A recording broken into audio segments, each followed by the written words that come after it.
नमस्कार, मैं प्रोफेसर अमिताभ बैनर्जी।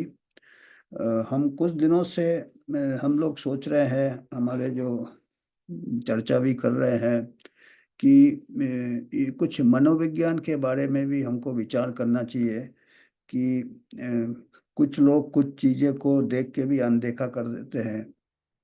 क्या वो जानबूझ के करते हैं या कुछ उसमें ह्यूमन साइकोलॉजी है? जैसे बुरा मत देखो, बुरा मत सुनो, बुरा मत कहो। ये तो गांधी जी ने कहा था। पर कई बार कुछ चीज हम बुरा देखते हैं तो उन्होंने खैर दूसरे कुछ इससे कहा था, दूसरे कुछ नजरिया से कहा था। पर अभी अगर यही तीन चीजें को हम लेके इसका विश्लेषण करें या देखें कि ये तीन चीजें, जो कई चीजें गलत हो रहे थे, तो उसको कोई लोग देख नहीं रहे थे। तो जो कि हानि होते हैं, जनहित में नहीं है, उसको सुना अनसुना कर देते थे। और अपना जो कोई बोल के बुरे भी नहीं होते थे कि अगर कई तो इस इसके कि बड़े बड़े एक्सपर्ट्स बोल रहे हैं, अगर हम उसको ये करेंगे, उनके बारे में उनके बात से हम सहमत नहीं होंगे तो हम बुरा हो जाएंगे। तो हम बुरा नहीं कहेंगे एक प्रकार से, हालांकि जो बुरा कहना हम दूसरे नज़रिए से कह रहे हैं, गांधी जी ने दूसरे नज़रिए से कहा था। तो ये पिछले 5 साल में तो दूसरा ही उसका उल्टा ही हो गया वो, कि बुराई देख के भी हम बोल नहीं रहे, कुछ कुछ कह नहीं रहे बुराई के बारे में। बुराई के बारे में ना कहो, हम उसको शायद ऐसे हम उसको थोड़ा अडेप्ट कर सकते हैं कि बुरा ना कहो की जगह बुरा के बारे में ना कहो, कि बुरा कुछ हो रहा है उसके बारे में नहीं करो, बुरा कुछ हो रहा है उसके बारे में ना सुनो, या बुरा कुछ हो रहा है तो दूसरी तरफ देखो। तो ये एक मॉरल फेलियर है। तो ये हम सोच रहे थे कि क्या ये क्यों हुआ, ये इसका वजह क्या है। तो एक हमारे जो हमारे साथ जो जुड़े हुए हैं यूएचओ के, हमारे प्रोग्राम में भी आए थे, शामिल हुए थे और हमको सपोर्ट भी करते हैं, डॉक्टर असीम मल्होत्रा। ये इंग्लैंड के कार्डियोलॉजिस्ट है and one of the world के टॉप अवार्ड विनिंग कार्डियोलॉजिस्ट है। और ये अभी अमेरिका के वाइट हाउस में भी एडवाइजर है, हेल्थ एडवाइजर है for Make America Healthy Again. Doctor Aseem Malhotra ये ब्रिटिश सिटीजन है, इंडियन ओरिजिन के हैं। उनके फादर भी डॉक्टर थे, अमेरिका यूके यूके में जाके सेटल हो गए थे। 1 साल के जब असीम थे तब वो भी यूके चले गए थे। तो वो फॉर ऑल प्रैक्टिकल पर्पसेस वो ब्रिटिश सिटीजन है, पर इंडियन ओरिजिन के हैं। तो उनको अभी आए थे हमारे प्रोग्राम में दिल्ली में फरवरी 2022 को शायद या 23 को। और वहाँ पे भी उन्होंने ऐसे ही भाषण दिया था, और वो भी गांधी के काफ़ी ये है, गांधी के विचार काफ़ी वो कदर करते हैं। और इसीलिए मेरे मुंह से गांधी का ये निकला, और हम कुछ उसको दूसरे तरह से हम उसको सोच रहे हैं। गांधी जी ने अच्छे तरफ से सोचा, हम उसको उल्टा सोच रहे हैं कि तो उन्होंने अभी 10 तारीख को, 10 जुलाई को उनको कुछ अवार्ड मिला है इंग्लैंड के हाउस ऑफ कॉमन्स में, जो उनके पार्लियामेंट है। तो उनको वहाँ पे उन्होंने एक भाषण दिया था, यही 5 साल में क्या क्या बीता। और उसमें उन्होंने ये मनोवैज्ञानिक बातें काफ़ी कहा, साइकोलॉजी क्या है कि डॉक्टर्स ने क्यों ऐसा किया किया। तो मैं सोचा कि थोड़ा हम उनसे थोड़ा हमको दिशा मिल सकता है, हमको समझ आ सकता है कि ऐसे क्यों हुआ, जो अभी ऐसा जो कभी हुआ नहीं पब्लिक हेल्थ हिस्ट्री में। तो वो उन्होंने जैसे मैंने कहा, 10 जुलाई को उनको हाउस ऑफ कॉमन में कोई अवार्ड मिला। और उनका कोई हाउस ऑफ कॉमन में करीब 100 लोग थे, हेल्थ केयर लीडर्स थे, पॉलिटिशियंस थे, क्लिनिशियंस थे, उस बीच में अवार्ड मिला। 100 लोग तो इतना ज़्यादा नहीं होते हैं, पर भी इम्पोर्टेंट लोग थे, उनका ये कहना है। और वो काफ़ी प्लेजेंटली सरप्राइज हो गए। मैं उन्हीं के इससे अंग्रेजी में लिखा, मैं हिंदी अनुवाद कर रहा हूँ कि उनके विचार क्या हैं। कि वो बड़े खुश हुए कि उनको ऐसा अवार्ड मिला। और excellence in public health communication, public को, जन को जो अपना विचार फैलाते हैं, कम्युनिकेट करते हैं, हेल्थ मैसेज देते हैं, उसके लिए उनको अवार्ड मिला। अब ये भी हमको भी तो खुशी होती है कि क्योंकि वो जो मैसेज दे रहे थे, वो मैसेज तो बिल्कुल जो महामारी में जो एक्सपर्ट लोग देते थे, उनके भी विचार धीरे धीरे बदले, वो बताए उन्होंने कैसे बदले। और उनका जो भाषण था, उनका भी काफी लोगों ने तारीफ किया, ये कह रहे हैं। And sign that the counter more forceful narrative on the health crisis is gaining traction in powerful circles। इनका कहना है कि इन्होंने जो भाषण दिया उसमें उन्होंने काफी कुछ का आलोचना किया होगा, क्रिटिसाइज किया होगा कि जो मेजर्स लिए, जो कि बहुत ही हार्श मेजर्स थे, लॉकडाउन, ये मास वैक्सीनेशन, उसका वो हमेशा ये करते हैं कि आलोचना करते हैं उसका। तो उसको भी सुने लोगों ने, तो उससे इनको थोड़ा ये लगता है, आशा लगता है कि हो सकता है कि अभी जो काउंटर नैरेटिव है, जो कि अभी तक हम एक्सपर्ट, सीडीसी, डब्ल्यूएचओ, एंथनी फॉची का नैरेटिव मेन चल रहा था, अब ये असीम मल्होत्रा और जो पीटर मकोलो और हमारे जो यूएचओ है, ये थोड़े काउंटर जा रहे थे। तो असीम मल्होत्रा का कहना है कि उनका भाषण, उनको अवार्ड दिया या उनका भाषण सुना तो इसका लगता है कि जो काउंटर को भी लोग अभी सुन रहे थे। आपको मालूम है उस टाइम तो सेंसर से हो जाता था, ब्लॉक हो जाता, तो ये कह रहे हैं। फिर आगे इन्होंने साइकोलॉजी की बात की है, मैं बात कोशिश करता हूँ उनका अनुवाद करके। Ancient wisdom teaches us that evil is rooted in ignorance. पुराने जो लोग कह गए थे, वो कह गए थे, जानकार लोग जो थे, और हमको जो शिक्षा मिला है पुराने लोगों से कि इविल जो बुराई है, वो इग्नोरेंस, लोगों को जानकारी नहीं होने से, इग्नोरेंस, नासमझ होना, उससे बुराई होता है।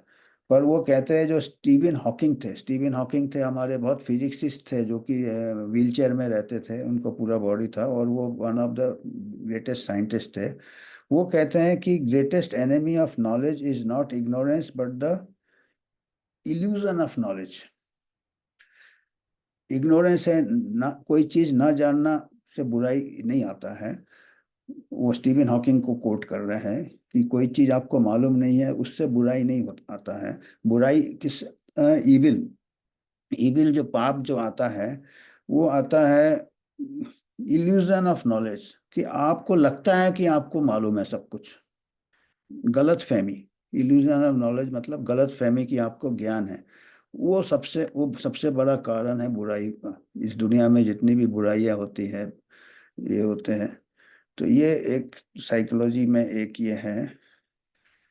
So illusion, in other words, the greatest barrier, जो सबसे बड़ा जो दीवार है, जो कि आपको सच से रोक रहा है, वो साइकोलॉजिकल है। वो साइकोलॉजिकल, मनोवैज्ञानिक है, इंटेलेक्चुअल नहीं है। क्योंकि इंटेलेक्चुअल ये है कि आप अगर किसी को ज्ञान दे दोगे तो उसका ये दूर हो जाना चाहिए। पर ज्ञान देने के बाद भी उसका जो भावना है, उसका जो रवैया है, बदल नहीं रहा, मतलब वो, उसको गलत फहमी है कि वो जो इल्यूजन है, वो उसका नॉलेज ही करेक्ट नॉलेज है। जैसे मैं अपनी तरफ से ऐड करता हूँ, सबसे अच्छा एग्जांपल मैं देता हूँ, एंथनी फॉची, जो कि अमेरिका के वाइट हाउस के एडवाइजर थे, और कोविड में सबसे मेजर वही थे जो सब पॉलिसी ये कर रहे थे। वो यहाँ तक कहा था कि मैं ही विज्ञान हूँ, अगर आप मेरे को गलत बोलते हो तो आप विज्ञान को गलत बोल रहे हो। तो वो गलत फहमी इतना बड़ा था। तो वो कहते हैं कि ये सबसे बड़ा साइकोलॉजिकल बैरियर है कि आपको साइंस में अगर आपको गलत फहमी हो गया कि आप ही करेक्ट हो और अगले का, तो, तो ये कह रहे हैं कि ये दो ऑफ दिस मेजर बैरियर, दो ऐसे बैरियर, साइकोलॉजिकल बैरियर, जो इल्यूजन ऑफ नॉलेज है ना, दो ऐसे बता रहे हैं जो कि महामारी के दौरान इंडिविजुअल, व्यक्ति लेवल में, पॉपुलेशन लेवल में और इंस्टीट्यूशन लेवल में 5 साल से यही चल रहा था। हर इंसान समझ रहा था कि उसको सब मालूम है, जो कि पावर में है।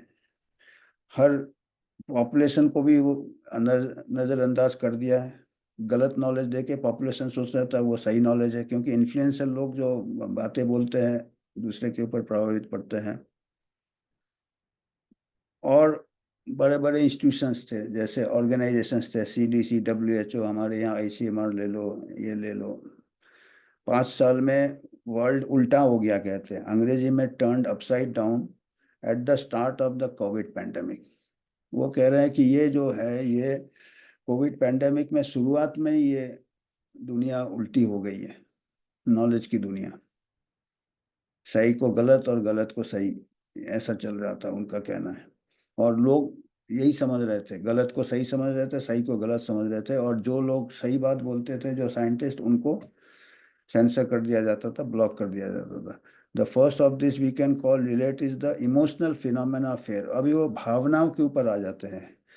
फियर का जो भावना है, this is a state of fear, it impedes one ability to engage in critical thinking. हमको क्रिटिकल सोच, जो इमोशन आ जाता है ना, जब जब इमोशन आ जाता है और हमको डर भी रहता है इमोशन के साथ, तो हम अपना दिमाग इस्तेमाल करना बिल्कुल छोड़ देते हैं। चाहे वो वही हुआ, मेडिकल जितने एक्सपर्ट्स थे, बड़े बड़े इंस्टीट्यूशंस थे, या डर गए हैं या डरा रहे थे। जो पावर में थे वो डरा रहे थे, बाकी जनता डर रही थी। तो डराना और डरना, वो तो जब फियर चारों तरफ फैला है, डराने वाला भी क्रिटिकल नहीं सोच रहा, उसका क्रिटिकल ये है कि कैसे हम लोगों को डरा सकते हैं। और वो मास पैनिक जब हो गया, तो मास थिंकिंग नहीं कर रहा है। तो आप कितना भी डेटा दो, कितना भी ये दो, किसी के दिमाग में जा ही नहीं रहा वो डेटा। डेटा में पता चल रहा है कि इसका जो मृत्यु दर है, ये कोई भी कॉमन कोल्ड वायरस या फ्लू वायरस से मिलता जुलता ही है, थोड़ा इधर थोड़ा उधर। तो उसके लिए दुनिया नहीं बंद करते हैं। तो पर वो लोगों के दिमाग में नहीं जा रहा था, इतना इन्होंने ऐसे फियर फैला दिया। और उन्होंने ऐसे भी एक सर्वे का भी नतीजा बताया कि एक सर्वे में 30 से 50% अमेरिकन सोचते थे कि हमको अगर संक्रामित हम हो गए कोविड से, तो हम 50% हमारा चांस से अस्पताल में पहुंच जाएंगे हम। इतना मतलब था, जबकि एक्चुअल फैक्ट क्या था, 99% को पता भी नहीं चला, इतना माइल्ड था सब क्लिनिकल पर। इतना डर हो गया था कि इससे संक्रामित हो जाएंगे, तो 50% है, हम तो अस्पताल चले जाएंगे। तो ये भी उन्होंने नतीजा बताया। और ये भी बताया कि जो जॉन योनेट्स, जो कि स्टैनफोर्ड यूनिवर्सिटी के शुरू में रिसर्च करके उन्होंने ये भी बताया था, जो हमेशा हम कह रहे हैं कि 70 ईयर्स तक, 70 साल तक इन्फेक्शन फेटिलिटी रेट 0.05%। ये शुरू शुरू में पिछले 6 महीने में ही आ गया था महामारी का, कि इन्फेक्शन फेटिलिटी, आप संक्रामित हो गए तो आपको मरने का संभावना 0.05% है, जो कि 1 in 2000, मतलब 2000 लोग संक्रमित होंगे, 2000 में से एक का देहांत होगा। और वो भी मोस्टली ड्यू टू कोमोबिडिटी है ये। चाहे कोई भी है, जो जापान का देखिए, सबसे ओल्डेस्ट पॉपुलेशन है, पर जापान का डेथ रेट सबसे कम है, क्योंकि उनमें हेल्थ बहुत अच्छा है। ओल्ड एज तक जापानी लोग बहुत हेल्दी रहते हैं, ओवरवेट नहीं है, लाइफस्टाइल उनका अच्छा है, खाना ओवर ईटिंग नहीं करते हैं, डिसिप्लिन लाइफ लीड करते हैं। तो इवन एल्डरली में जापान का mortality was lowest in the world. और इसके बावजूद भी इतना डर रहे थे लोग। और डायरेक्टर ऑफ हेल्थ लिटरेसी, वही मैक्स प्लान का उन्होंने उदाहरण दिया है। Without understanding the numbers involved the public are vulnerable to exploitation in their hopes and fears by political and commercial interest. किसी ने कहा है, कोई मैक्स प्लान इंस्टीट्यूट के कोई मनोवैज्ञानिक, की ये असीम मल्होत्रा ने उदाहरण दिया है कि अगर नंबर समझते नहीं है ये, कि 2000 में एक, क्योंकि इतने डर जाते हैं कि क्रिटिकल लोग नहीं सोचते हैं, तो उनको क्या है, फायदा उठाते हैं। कौन फायदा उठाते हैं? पॉलिटिशियन लोग और pharma company, commercial interest, profit वाले और पॉलिटिक्स वाले। ये सब ज्ञान इसलिए जरूरी है, क्योंकि अभी अगला माह अभी फिर डराने का ये चल रहा है। अभी आप लोग सोचोगे कि अभी 5 साल हो गए, अभी हम कोविड कोविड लेके क्यों पड़े, अभी सोचोगे ये पुराने कोविड के भी अभी पिछले महीने कोशिश कर रहे थे डराने का कोशिश कर रहे थे, नया वेरिएंट है या मीडिया फिर चालू हो गया था कि इतने डेथ हो रहे, वो हो रहे। तो अभी अगला फिर टीटी का भी तैयारी चल रहा है। टीटी, इसी डरा डरा के भी टीटी ले आएंगे। द सेकेंड साइकोलॉजिकल बैरियर, एक साइकोलॉजिकल बैरियर और फियर और इमोशन बता दिया उन्होंने, भावना और डर। दूसरा साइकोलॉजिकल बैरियर बताया जो हमारा दीवार है, मनोवैज्ञानिक दीवार है, विलफुल ब्लाइंडनेस। विलफुल मतलब जानते हुए भी हम बुरा मत देखो, अंधा, विलफुल जानबूझ के अंधा होना, wilful blindness. This is when human, अपना शायद महाभारत में भी है शायद, कोई जो भी है, तो हर जगह मतलब वो देखिए पुराने इसमें भी वो दिखाते हैं ये धर्म संकट। तो अभी सब ऐसे हो गए थे वो, wilful blindness. This is when human beings turn a blind eye to the truth in order to feel safe. अपने को सेफ, अपना इमोशन सेफ रखना है, अपना गिल्ट फीलिंग सेफ रखना है, इसलिए जानबूझ के ये अनदेखा कर दो। इसीलिए हमने ब्लाइंड आई की जगह हमने जो किताब लिखा हमने थर्ड आई बोला, कि पूरे दो आंख कम पड़ रहे, तीसरे आंख से भी देखो आप। अवॉइड कन्फ्लिक्ट, हमको धर्म संकट हो जाएगा अगर हम, ये मैं थोड़ा समझाऊंगा, इन्होंने नहीं समझाया पर मेरे दिमाग में आता है कुछ उदाहरण। रिड्यूस एंजाइटी, हमको बहुत परेशानी होगा। एंड टू प्रोटेक्ट ईगो, अपना जो ईगो अहंकार, अहंकार को भी बचा के रखना है, जरा नाजुक होता लोगों का अहंकार। तो तीन चीजें हैं, अपना एंजाइटी, बेचैनी, अगर पता चले कि हमसे इतनी बड़ी गलती हो गई तो वो गलती को आप देखो ही नहीं, तो आपको ये फीलिंग नहीं होगा कि आपने गलती किया है।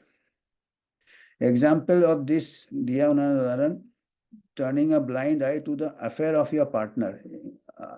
आपका साथी का कोई से अफेयर चल रहा है तो आप उसको देखो ही नहीं, तो आप अगर आप देखोगे तो आपको ये सब फीलिंग आएंगे सब, तो आप नज़रअंदाज। ये इन्होंने दिया, मैं नहीं बता रहा। On an institutional level, historic example is BBC, कुछ उन्होंने दिए हैं जो हॉलीवुड में कोई बड़ा कोई पावरफुल आदमी का जो भी कुकर्म की तरफ देखा नहीं, बीबीसी। और कैथलिक चर्च का भी दे दिया उन्होंने एग्जाम्पल, कि कैथलिक चर्च में भी कई ऐसे चाइल्ड मॉलेस्टेशन वगैरह होते हैं, उसको भी अनदेखा कर देते हैं। ये वो दे रहे हैं, मैं ये सब में नहीं पढ़ता क्योंकि अपने को मालूम नहीं कैथलिक चर्च में क्या हो रहा है, ये को मालूम होगा। Why do I mention this, वो क्यों ये बता रहे हैं, because it is my view that this psychological barriers which I also temporarily suffered from, ये कहते हैं कि मैं क्यों इसके बारे में कह रहा हूँ कि ये बैरियर जो है, मनोवैज्ञानिक जो रुकावटें हैं, दीवारें हैं हमारे मस्तिष्क में, इससे हम भी इस स्टेज से गुजर चुके हैं। ये देखिए कितना ऑनेस्ट है, खुद ही बता रहे हैं कि इन्होंने एग्जाम्पल दिया है कि इनका जो पिताजी थे वो भी डॉक्टर थे, बड़े हेल्दी थे, 70 ईयर्स के थे, 73 ईयर्स के, बड़े हेल्दी थे 73 ईयर्स के। और वो उनका देहांत हो गया, सडन कार्डियक डेथ। और लोगों ने जब कुछ लोगों ने ट्विटर में बोला कि ये वैक्सीन से हुआ, तो वो बहुत नाराज हो गए, क्योंकि वो बिलीव करते थे वैक्सीन में, उनको नाराज हो गए और वो ब्लॉक कर दिया ट्विटर में उसको, या ये किया। और फिर बाद में उनको धीरे धीरे जब एविडेंस वो देखने लगे, चारों तरफ से आए, फिर एक विसिल ब्लोअर थे, एक कोई कार्डियोलॉजिस्ट था जो किसी इसमें काम करते थे लैब में, तो इनके फादर का डेथ हो गया। और बहुत जल्दी उन्होंने, डेथ के पहले ही उनके फादर बिल्कुल फिट थे, उनका पूरा जो भी कार्डियक टेस्ट वेट सब नॉर्मल थे। और इतना जल्दी कैसे हुआ, तो वैक्सीन के साथ। पहले उनको जब किसी ने बोला ट्विटर में तो काफ़ी नाराज हो गए, ब्लॉक कर दिया था। और स्टूपिड एंड मैड सोचा टू राइट, पर फ्यू मंथ्स लेटर, कुछ महीने बाद, three pieces of evidence made me change my position, उनको ऐसे सबूत आए, दूसरे केसेस ऐसे देखे उन्होंने या लोगों के मुंह से सुना। The first was abstract published in the journal Circulation by Steven Gundry reveal that 8 हफ्ते के अंदर middle age patients receiving 2 doses of Covid vaccine baseline risk jumped from 11% heart attack 5 years to 25%। 11% से 25% संभावना बढ़ जाता है हार्ट अटैक होने का 2 डोज वैक्सीन लेने के बाद। ये कुछ पेपर उन्होंने पढ़ा जर्नल ऑफ सर्कुलेशन में, और ऑथर का भी नाम दिया है, तो उनके दिमाग में आया कि उनके पिताजी उसमें बिल्कुल फिट हो रहे हैं। This was through measuring well-validated inflammatory blood markers of coronary risk, तो बायोकेमिकल मार्कर्स और कोरोनरी रिस्क के मार्कर। फिर दूसरा उनके पास सबूत आया दैट कोई कार्डियोलॉजिस्ट जो कि अंदर का खबर दिया उसने, क्योंकि उसको सब तो सेंसर हो रहे थे, पर वो विसिल ब्लोअर जिसको कहते हैं, सीटी बजाने वाला जो कि अंदर का खबर देता है, प्रेस्टिजियस इंस्टीट्यूशन, कोई बहुत बड़े इंस्टीट्यूशन में काम करता था, contacted me to tell me, उनसे संपर्क किया असीम मल्होत्रा से, that group of researchers in his department, कि उन्हीं के डिपार्टमेंट में कुछ लोग रिसर्च कर रहे हैं, हैड एक्सीडेंटली डिस्कवर्ड, और उनको पता चला, क्या देखा उन्होंने, use of high tech heart imaging से, कि this was a signal of coronary inflammation seen in the vaccinated that was not present in the unvaccinated. अपने बड़े कोई इंस्टीट्यूशन में काम करते थे, कार्डियोलॉजिस्ट थे, तो उन्होंने रिसर्च में देखा अपने लैब में, अपने क्लिनिक में या लैब में या अस्पताल में, कि जिनको वैक्सीन दिया, जिनको नहीं दिया, जिनको वैक्सीन दे देते उनके जो कोरोनरी ब्लड वेसल्स में इन्फ्लेमेशन के साइन थे, सूजन के साइन थे, जो कि जिन्होंने वैक्सीन लिया उनके इसमें नहीं थे। तो आप समझ रहे हैं, इसमें मतलब डेफिनेटली ये एक स्ट्रॉन्ग प्रूफ है कि कोरोनरी आर्टरी में कुछ चेंजेस आ रहे हैं इन वैक्सीनेटेड। ये पब्लिश नहीं करते सकते थे, अभी भी पता नहीं कर पाएंगे कि नहीं, पर उस टाइम तो ऐसे स्टडी जर्नल को पूरा कंट्रोल किया था, मीडिया को कंट्रोल किया था। तो ये दूसरा एविडेंस था। पहला उन्होंने एक पेपर पढ़ा कि वैक्सीन लेने के 3-5 साल बाद कुछ हो रहे हैं, उसके बाद अंदर का किसी ने बताया कि ऐसे चेंजेस देखे उन्होंने इमेजिंग में की। और तीसरा, contacted by Times newspaper journalist, कोई टाइम्स न्यूज़पेपर उधर का, यूके का, asking me whether I knew why there was an unexpected 25% increase in heart attack admission in hospital in Scotland since the summer of 2021। 2021 में vaccine roll out हुआ था, उसके बाद 25% Scotland में हार्ट अटैक रेट बढ़ गए। और यही रेट हमने आज से 3 साल, 2.5 साल, 3-2.5 साल पहले, हम और भास्कर रमन ने, एक भास्कर रमन जो आईआईटी प्रोफेसर ने, बॉम्बे में उन्होंने नोट किया था कि बॉम्बे हॉस्पिटल्स में ये सडन हार्ट केसेस बढ़ गए। और फिर ये दिया था कि ऐसा स्टडी होना चाहिए वैक्सीनेटेड को फॉलो करने का। तो ये ऐसा ही चीज़, ये 3 चीज़ें उन्होंने नोट किया।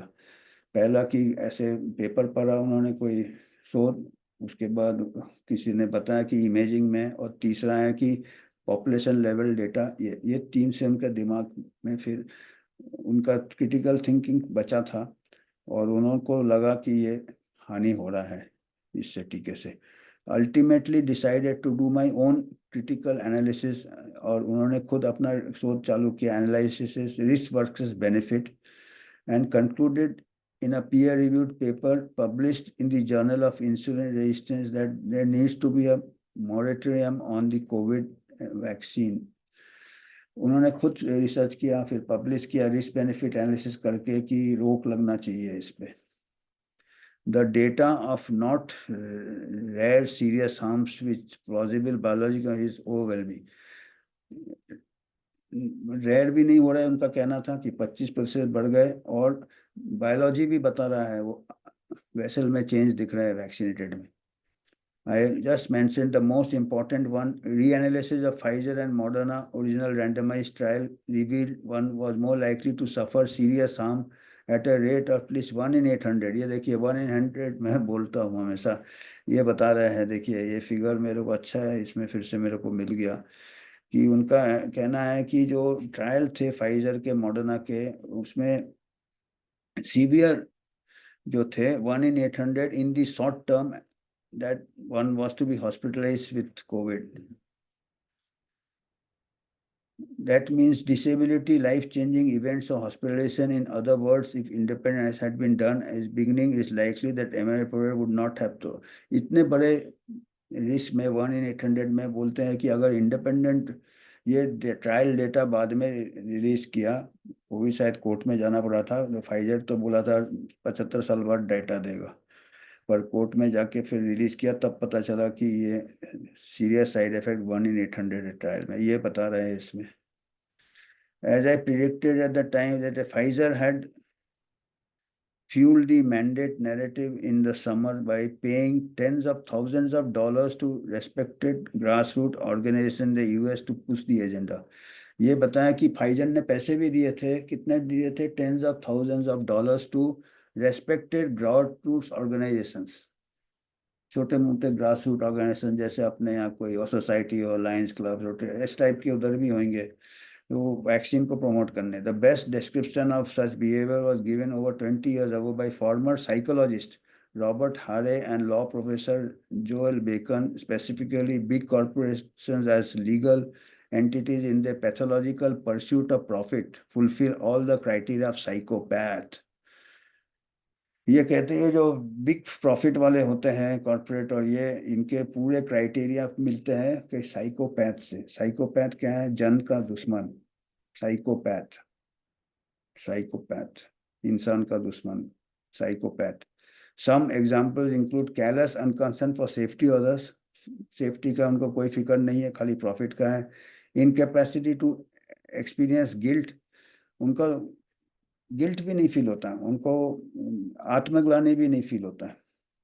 एंड हमेशा झूठ बोलते हैं, repeated lying. And conning others for profit, दूसरे को मूर्ख बनाओ। सो ये तीन चीज है साइकोपैथ जो होता है। एक साइकोलॉजिकल कंडीशन होता है साइकोपैथ। पैथोलॉजी माने नॉर्मल नहीं है, तो साइकोलॉजिकली नॉर्मल नहीं है तो साइकोपैथ कहते हैं। वो उसको जनहित से कोई मतलब नहीं, वो दूसरे के लिए माया मोह माया नहीं होता है, कोई हार्म हो उसको कोई मतलब नहीं है, गिल्ट फीलिंग नहीं होता, आत्मग्लानि नहीं होता, ना ही उनको बार बार झूठ बोलते हैं, कोई प्रॉब्लम नहीं है। और सेफ्टी ऑफ अदर्स, दूसरे के जनहित सेफ्टी के बारे में नहीं सोचते। So commercial determinants of health are defined as strategies and approaches adopted by private sector to promote products and choices that are detrimental to health। तो वो ऐसे कई प्रोडक्ट्स प्रमोट करते हैं जिसमें हेल्थ का नुकसान उनको मतलब नहीं, उनको अपने प्रॉफिट से मतलब है।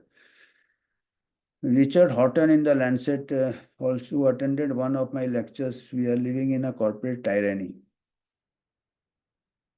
I came up with reference by Richard कि हम कॉर्पोरेट के टायरेनी में जी रहा है, तानाशाही में जी रहे हैं, कॉर्पोरेट के तानाशाही में जी रहे हैं। वो कह रहे short term harm are only part of the story. तो ये अभी कम टाइम जो नज़दीक वाले जो नुकसान हो रहे हैं वो पूरा कहानी नहीं है। Two of the most eminent independent experts in the world in their respective fields of immunology and cancer, Professor Robert Clancy and Professor Angus Dalgleish, डलग्लिश का नाम मैंने पहले भी बोला था, दो इम्यूनोलॉजी के पेपर और एक्सपर्ट और कैंसर के एस्पेक्ट ने कहा कि इससे ये जो वैक्सीन है इसमें बायोलॉजिकल कुछ मैकेनिज्म है, मल्टीपल पाथवेज है, और इससे driver of increasing cancer in young people. ये दो और साइंटिस्ट को कोट कर रहे हैं, एक रॉबर्ट क्लैंसी और प्रोफेसर एंगस डलग्लिश। इन दोनों ने कहा है कि ये वैक्सीन से कैंसर भी बढ़ जाते हैं यंग पीपल में, संभावना है। Because of their own experience and alternative media, the public are becoming increasingly aware of these concerns। और धीरे धीरे लोगों को ये कंसर्न पता चल रहा है। And I was pleasantly surprised कि उनको फिर से खुशी हुई कि 85% ऑफ NHS स्टाफ, NHS उनके गवर्नमेंट जो हेल्थ सर्विसेज वाले हैं, 85% has refused to have any more COVID boosters despite recommendation from the hospital trust। 75% जो हेल्थ वर्कर है UK में, NHS में, नेशनल हेल्थ सर्विस में, उन्होंने बूस्टर से इनकार कर दिया। फिर ही काफ़ी ट्रस्ट का क्राइसिस चल रहा है वो कहीं पब्लिक हेल्थ में। तो ये काफ़ी और लंबा भाषण है, पर मेरे को यही है कि कुछ कुछ मुद्दे मैं बता देता। Despite the apparent doom and gloom there is a glimmer of hope. United States में वही बताया कि गुड फ्रेंड इनके रॉबर्ट कैनेडी जूनियर और जय भट्टाचार्य लीडिंग कर रहे हैं। सो ये इनको ये आशा है कि शायद ये कुछ ये है। तो और एंड में कुछ पॉइंट्स बताएं। एंजॉय द क्लाइंब, कि अभी आप दिन अच्छे आ रहे लगता है कि कुछ लोग ये हैं। Live in the moment, do not worry if someone does you harm, they have only harm themselves. Live as you wish to be seen, ये कुछ दिए हैं। डू नॉट हार्बर एंगर, वो ये कहते हैं कि इनको आपको गुस्सा नहीं होना चाहिए इनके ऊपर। देखिए बहुत बड़े बात करते हैं थोड़ा ये इनका कहना है कि ये जो लोग ये सब बिहेवियर है इनका मनोवैज्ञानिक कुछ ऐसे ये है सिलसिले है। जैसे मैं इसका थोड़ा सा सीधा सा उदाहरण मेरे को आ रहा है दिमाग में कि जैसे मान लीजिए कई बड़े बड़े डॉक्टर होते, कई डॉक्टर मोस्टली 90% डॉक्टर या 80% डॉक्टर अपना घर वालों का इलाज नहीं करते। कभी सोचा है क्यों नहीं करते?